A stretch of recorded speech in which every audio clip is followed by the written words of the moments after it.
मैं आप हजरात के सामने अपने मेहमान मुकर्रम जनाब हज़रत मौलाना हसन साहब जामत बरकातुहू उस्ताद शोबा जामिया अरबिया गुलजार हुसैनिया अजराड़ा से इंतहाई अदब के साथ दरख्वास्त कर रहा हूँ कि हजरत वाला नाबुल नबी सल्लल्लाहु अलैहि वसल्लम पेश फरमाए।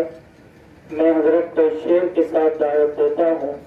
अंबर मुजफ्फरपुरी यूँ कहता है, रईस न सुल्तान न साहिबे हुनर की बात कर, रईस न सुल्तान न साहिबे हुनर की बात कर, इस महफिल में हसरत सिर्फ साक़िए कौसर की बात कर।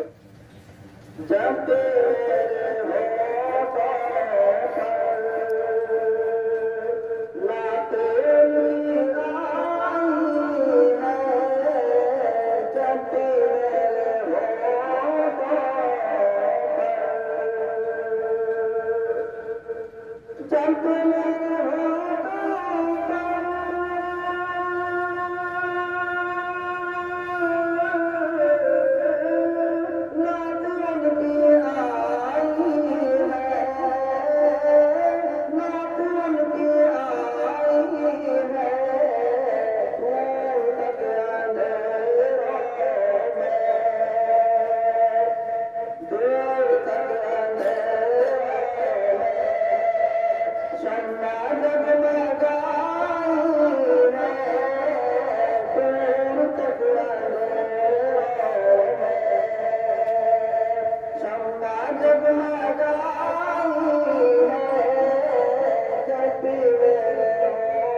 जगमगा